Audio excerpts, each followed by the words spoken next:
하나님이 함께 하십니다. 찬양 인사하겠습니다. 네, 이번 한 주도 또 열심히 여러분의 삶의 자리 가운데서 살아오신 여러분들을 주님의 이름으로 위로하고 응원합니다.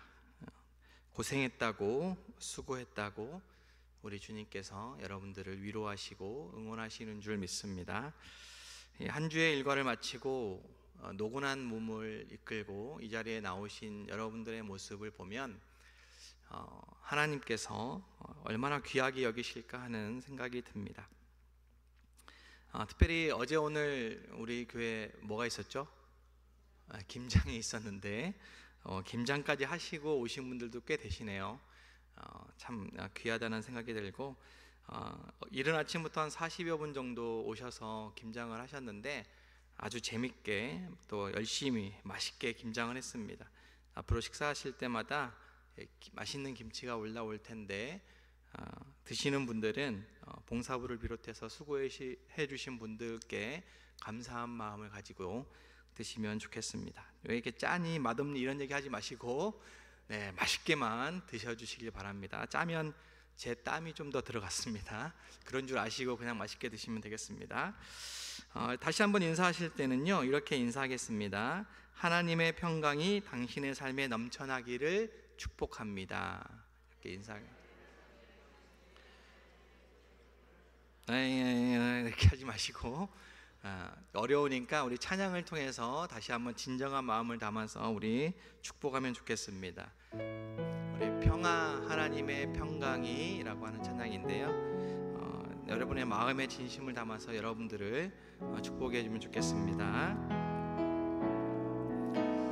평화 하나님의 평강이 당신의 삶에 넘쳐나기를.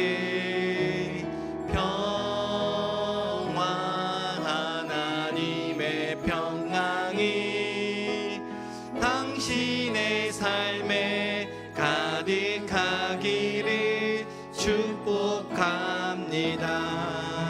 그리고 다시 한번 축복할 텐데 여러분 앞사람 뒤통수만 쳐다보시고 하지 마시고 우리 얼굴을 좌우로 이렇게 살펴보시면서 멀리 있는 분들은 눈인사도 하시면서 이렇게 좀 축복하면 좋겠습니다. 평화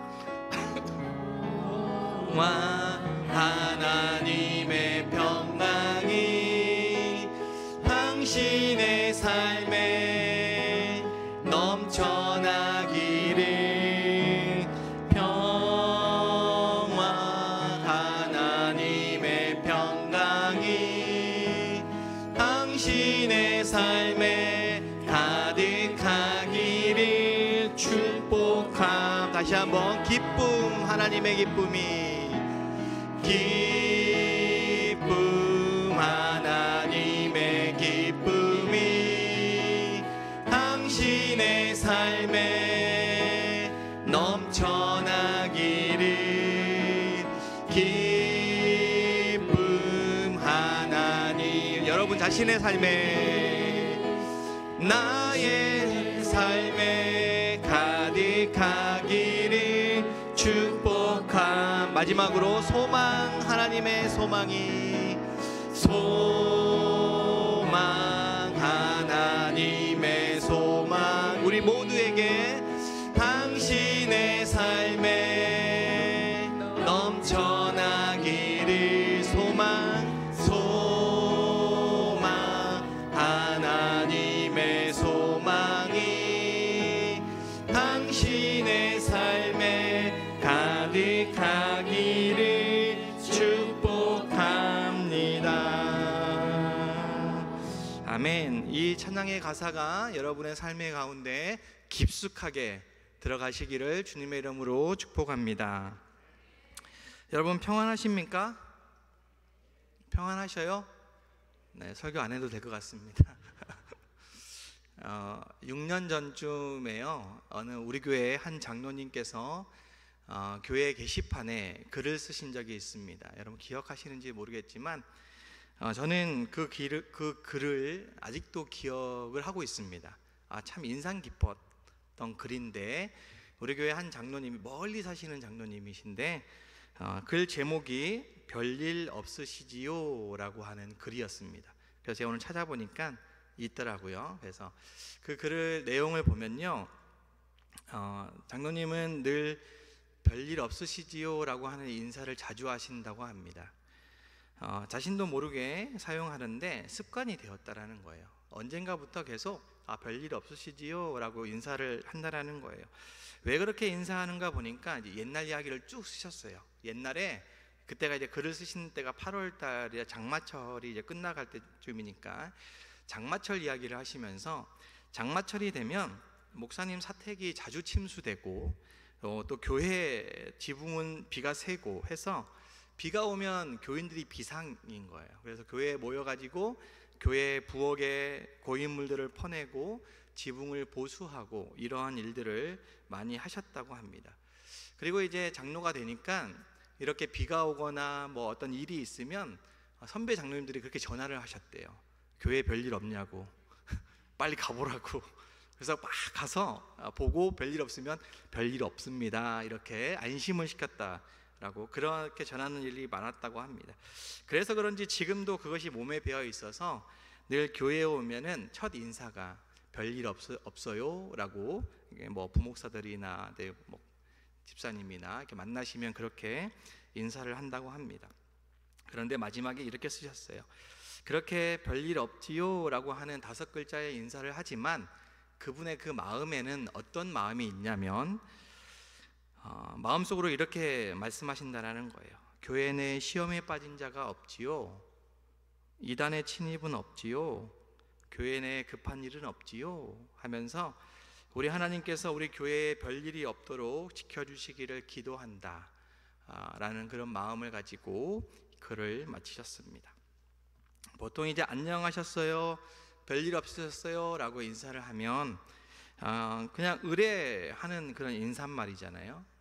그냥 보면 오랜만에 보거나 뭐 보면 안녕하셨어요 이렇게 하는데, 그런데 그런 인사말인 줄 알았는데 그 안에 진정한 하나님의 평안을 구하는 기도가 있음에 감사한 마음이 들었던 그런 글이었습니다.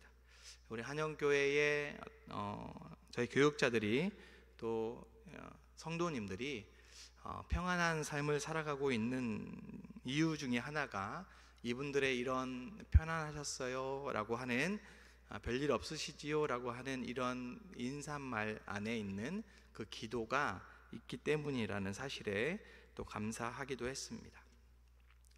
오늘 공동체 성경 읽기는 요한복음 20장이신데 그랬어? 라고 하는 분들도 계시지만 20장입니다. 20장, 21장인데 요한복음 20장에 보면요, 예수님도 이렇게 인사를 하셔요. 너희에게 평강이 있을지어다 라고 3번이나 말씀하시는 것을 볼 수가 있습니다. 십자가에 달려 죽으신 예수님이 안식 후 첫날에 부활하셨습니다. 그리고 19절에 보니까 그날 저녁이 되었습니다. 그러니까 부활은 아침 새벽 일찍 부활을 하셨고 하루가 지나서 저녁이 되었다라는 거예요. 예수님이 부활하신 날의 저녁에, 그 저녁에는 이렇게 우리가 안녕하셨어요, 평안하셨어요 라고 하는 그 인사와는 반대로 두려움에 쌓여서 마음의 평안함이라고는 하나도 없는 그런 자들이 한가운데 모여서 있는 그런 모습이 오늘 본문의 모습입니다. 불과 일주일 전만 하더라도 예수님과 함께 장밋빛 상상을 하면서 많은 사람들의 환호를 받으면서 예루살렘으로 입성한 제자들이었습니다. 예수님이 영광을 받으시는 날에 내가 예수님 우편에, 내가 예수님 좌편에 앉아야지라고 하면서 그렇게 의기양양하게 들어왔던 사람들이 바로 제자들입니다. 그런데 일주일이 지난 지금은 전혀 다른 모습이 되었습니다. 그들은 유대인들을 피해 두려운 모습, 두려움에 휩싸여 숨어 있는 겁니다. 제자들은 평안이라고는 전혀 찾아볼 수 없는 그런 시간들을 보내고 있다라는 거예요. 그 시간은 예수님과 단절된 시간입니다. 예수님과의 관계가 깨져 있는 시간이에요. 예수님이 잡히셨을 때에, 예수님이 고난 받으셨을 때에 예수님이 십자가에 달려 돌아가실 때에 예수님을 부인하고 도망쳤던 사람들입니다. 그렇기 때문에 그 죄책감, 그 두려움, 그 슬픔이 섞여서 그렇게 있는 그런 시간이 바로 이 제자들이 모여있는 그런 시간들이라는 거예요. 앞서 18절에 보니까요, 그날 아침에 막달라 마리아가 그들을 찾아왔습니다. 막달라 마리아가 내가 주를 보았다라고, 주께서 나에게 이렇게 말씀하셨어요 라고 기뻐하며 예수님의 부활 소식을 전했음에도 불구하고 제자들은 두려움에 휩싸여 그런 막달라 마리아의 말을 귀담아 듣지 않습니다. 아마도 당시 여성의 지위가 제한적이었고 또 증언의 효력이 별로 없었기 때문에 여성이 말하면 별로 귀담아 듣지 않고 별로 법적인 효력이 없었습니다. 그래서 부활의 첫 증인으로 막달라 마리아 여자가 증인이 되었다는 사실은 어마어마한 성경의 이 증인이 바로 이 막달라 마리아인데, 근데 제자들은 이 여자의 말을 듣지 않아요. 그리고 막달라 마리아는 예수님을 만나기 전에 7 귀신 들렸던 자이기 때문에 예수님이 그 7 귀신 들린 막달라 마리아를 고쳐주셨는데, 예수님이 죽으니 또 귀신 들렸구나 라는 생각을 했을 겁니다.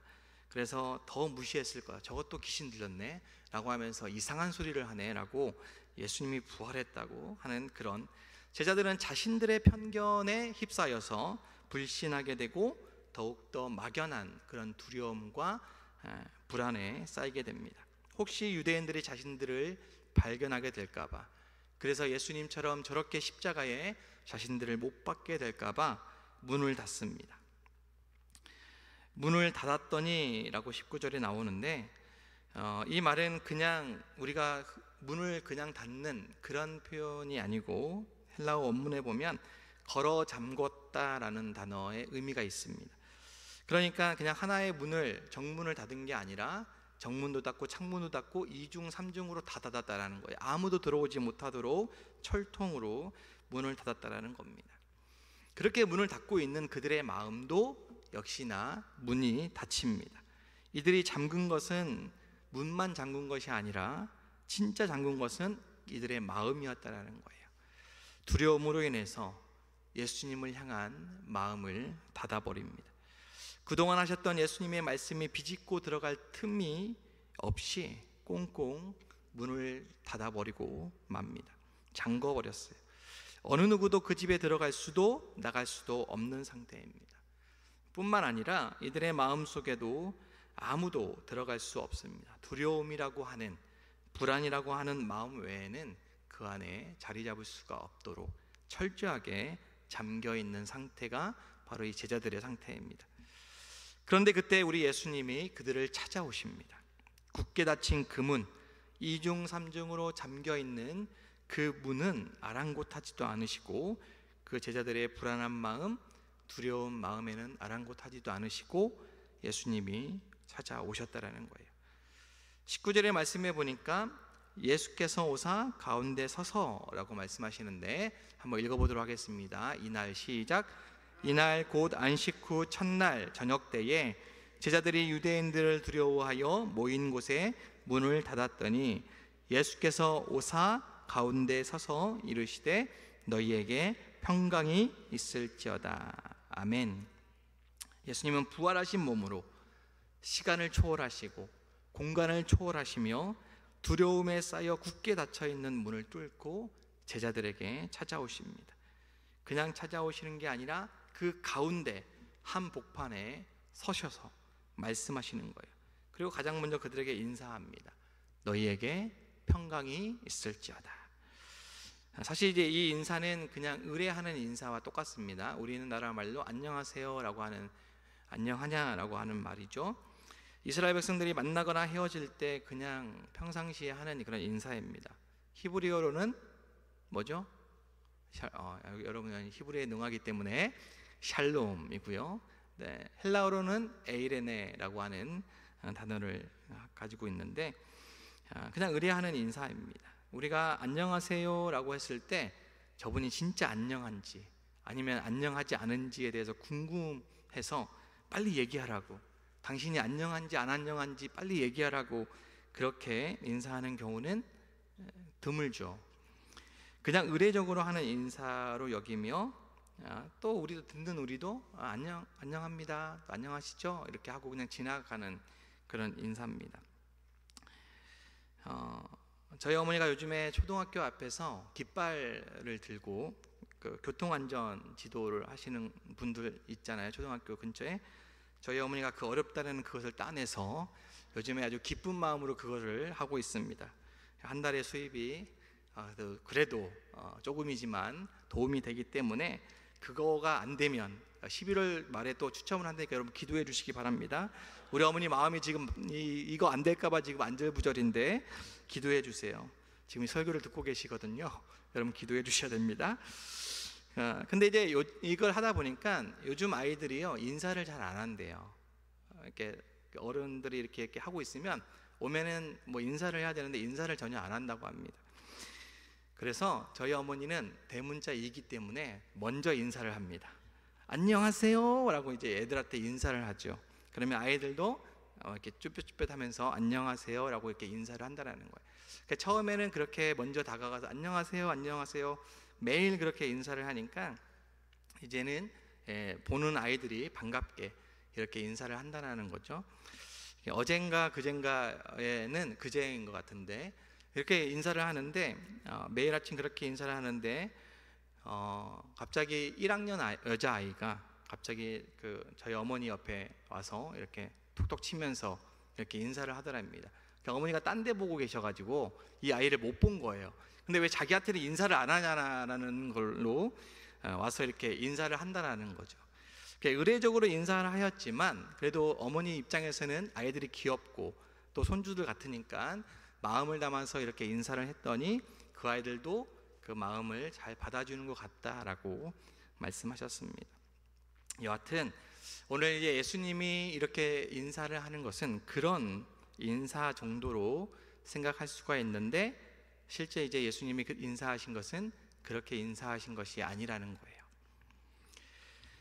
만약 이 상황 가운데 여러분들이 제자들이라고 하면 여러분은 어떤 마음이 드시겠습니까? 지금 두려움에 쌓여서 숨어 있는 상태인데 문도 다 잠그고 아무도 들어오고 나가고 할 수 없는데 갑자기 예수님이 나타나셔서 평안하냐 안녕하냐 이렇게 인사를 하면 여러분 어떤 마음이 드시겠어요? 어제 돌아가신 분, 그러니까 3일 전에 돌아가신 분이에요. 십자가에 달려서 죽었다라고 무덤에 들어갔다라고 하시는 분이 갑자기 나타나서 안녕하냐 평안하냐 이렇게 인사를 한다면 여러분은 어떤 마음이 드시겠습니까? 우리 예수님이시다 라고 기뻐하시겠어요? 아니죠. 누가복음에 보면요 부활하신 예수님을 처음 본 제자들은 놀랍고 무서워하였다라고 합니다. 예수님을 죽은 자의 영으로 착각한 거예요. 귀신으로 착각한 겁니다. 그리고 의심합니다. 예수님의 공생의 기간 동안에 그렇게 많이 내가 죽을 것이고 고난을 받을 거고 내가 죽을 것이고 다시 살아날 것이라고 하는 것을 여러 번 얘기하셨지만 제자들은 그 순간 그것을 믿지 못하고 두려움에 빠지게 된다라는 거예요. 평강을 가질 수 없는 그런 두려움이 그들 가운데 더 무섭게 다가오는 그런 순간입니다. 그때 예수님은 그 제자들에게 뭘 보여주시냐면 손과 옆구리를 보여주십니다.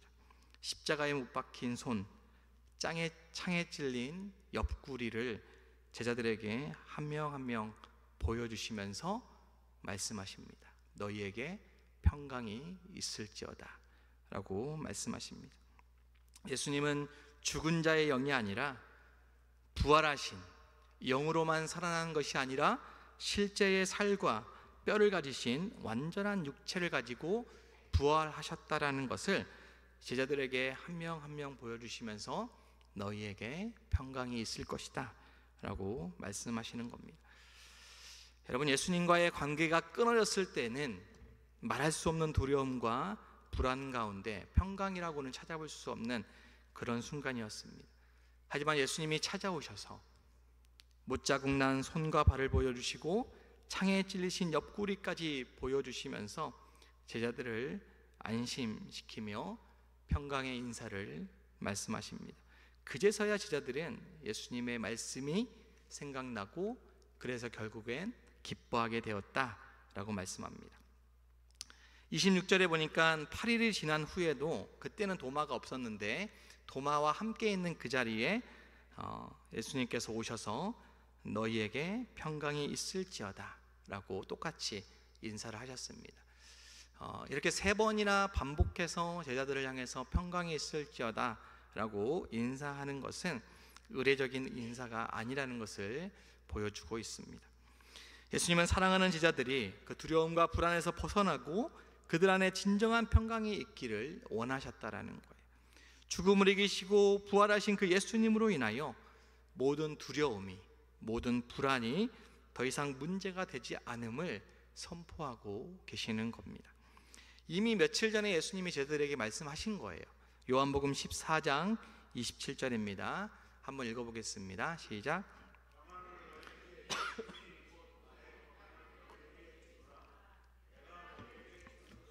세상이 주는 것과 같지 아니하니라.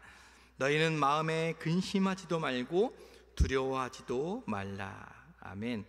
26절에 예수님은 성령 하나님을 약속하십니다. 보혜사 성령께서 너희와 함께 하실 것이다 라고 이야기하시면서 그분이 너희와 함께 있을 것이니 너희는 어떤 순간이 와도 근심하지 말고 두려워하지 말라. 평안을 너희에게 주노라 라고 약속하셨습니다. 이제 부활하신 주님께서 다시 그들 가운데에 오셔서 너희에게 평강이 있을지어다 라고 말씀하시면서 그들을 향해 숨을 내쉬면서 돌아가신 십자가에 못 박히신 그분이, 죽으신 줄만 알았던 그분이 숨을 몰아쉬시면서 성령을 받으라 라고 말씀해 주십니다. 마치 천지를 창조하셨을 때에 흙으로 사람을 지으시고 생기를 그 코에 불어넣으셔서 생명이 되게 하신 것처럼 이제 새롭게 살아가는 제자들을 향해서 숨을 몰아내시면서 성령을 받으라 라고 말씀하십니다. 이제 더 이상 두려움이나 염려의 삶이 아니라 함께 하시는 성령과 동행하는 삶을, 평강을 누리며 담대하게 살아가라 라고 말씀하시는 겁니다. 이중 삼중으로 잠가놓은 마음을 하나하나 열어제치고 주님과 함께 담대히 나아가라, 주님께서 말씀하시는 겁니다. 여러분, 저와 여러분은 본래 평강할 수 없는, 진정한 평강을 할 수 없는 그런 존재들입니다. 하나님과 단절되었고 죄로 인해서 하나님과 철저하게 관계가 끊어졌던 자들이었기 때문에 우리 스스로는 진정한 평강을 누릴 수가 없는 존재들입니다. 하지만 하나님은 저와 여러분들에게 진정한 평강을 주시기 위해서 사랑하시는 독생자 예수 그리스도를 우리에게 보내주셨습니다. 그럴 뿐만 아니라 우리의 위로자 되시는 성령 하나님을 우리 가운데 보내주셨습니다. 우리는 삼위일체 하나님으로 말미암아 우리가 진정한 평강을 누릴 수 있음을 기억하시길 바랍니다. 여러분을 평강하지 못하게 하는 일들이 있으십니까? 그래서 두려움과 불안과 염려 가운데 계신 분들이 계십니까? 답답함으로 무엇을 해야 할지, 어떻게 해야 할지 막막함 가운데 계신 분들이 계시다면 오늘 우리를 향해서 말씀하시는 주님의 음성이 우리의 마음 가운데, 우리의 귓가에 맴돌기를 바랍니다. 너희에게 평강이 있을지어다. 말씀하시는 그 주님의 음성이 저와 여러분들의 마음과 생각을 지켜주시기를 바랍니다. 그러면 어느 순간 우리 예수님은 우리 가운데, 우리 마음의 한복판에 오셔서 너희에게 진정한 평강이 있기를 원한다라고 말씀하실 겁니다. 그리고 우리들을 향해서 말씀하십니다. 우리가 몸담고 있는 이 세상을 향해서 너희도 예수님처럼 가족들과 이웃을 향해 여러분들에게도 주님의 평강이 있기를 바란다라고, 그렇게 기도하는 마음으로 안녕하세요 라고 인사하라고 그렇게 우리에게 권면해 주십니다. 그것이 바로 우리에게 평강이 있을지어다라고 말씀하시는 저와 여러분, 우리 주님이 저와 여러분들을 이 세상 가운데 또 귀한 공동체로 살아가게 하시는 목적 중에 하나라고 생각을 합니다. 이런 주님의 평강이 우리 가운데 함께 하시기를, 그리고 여러분이 가는 곳곳에 그 그 주님의 평강이 흘러가시기를, 그 일에 쓰임받는 저와 여러분 되시기를 주님의 이름으로 기원합니다. 함께 기도할 때에 우리 물 가운데로 지날 때에 침몰하지 않으며 불 가운데 행할 때에도 너를 상치 못하게 하리니 라고 하는 찬양하면서 우리를 향해서 두려워하지 말라라고 말씀하시는 그 주님의 음성 고백하겠습니다. 물 가운데 지날 때에도 침몰치 않으며 불 가운데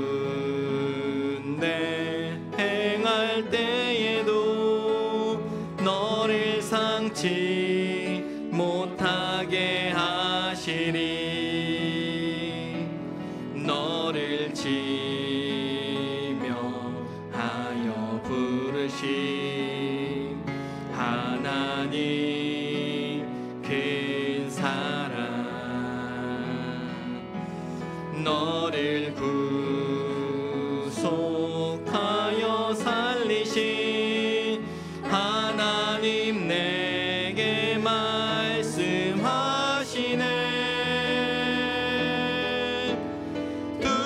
두려워 말라, 놀라지도 말라. 내가 어딜 가든지 무슨 일 만나든지 내가 함께 하리라. 두려워 말라, 놀라지도 말라. 내 너를 붙들리라, 너를 도우리라. 주님 약속하셨네. 다시 한번 고백합니다. 물 가운데 지날 때에도 침몰치 않으며 침몰치 않으며 불 가운데로 지날 때에도 내 지을 때에도 너를 상치 못하게 하시리. 너를 지명하여 너를 지며 하여 부르신 하나님 큰 사랑, 너를 구속하여 살리신 하나님 내게 말씀하시네. 두려워 말라, 놀라지도 말라. 내가 어딜 가든지 무슨 일 만나든지 내가 함께 하리라. 두려워 말라, 놀라지도 말라.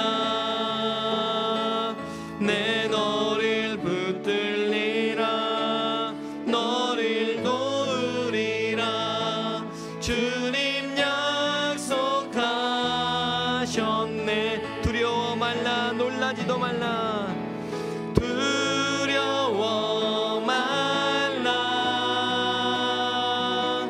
놀라지도 말라. 내가 어딜 가든지 무슨 일 만나든지 내가 함께 하리라. 두려워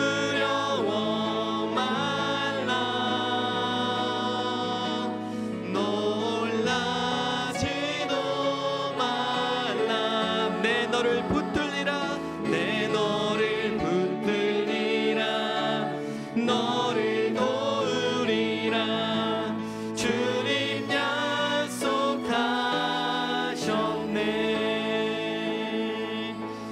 함께 말씀을 생각하면서 기도하겠습니다.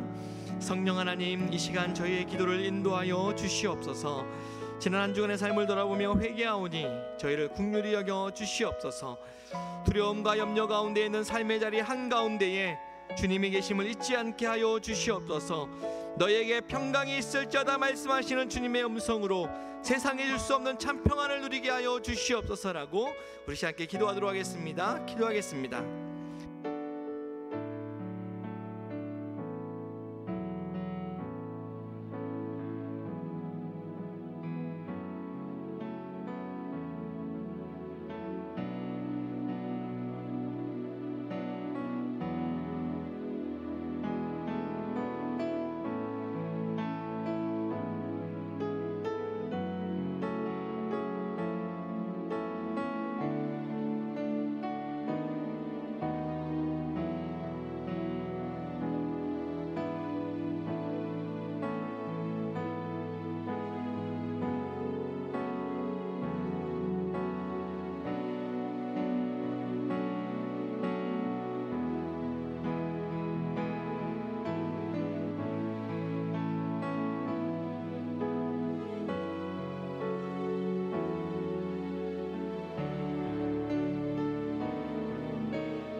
계속해서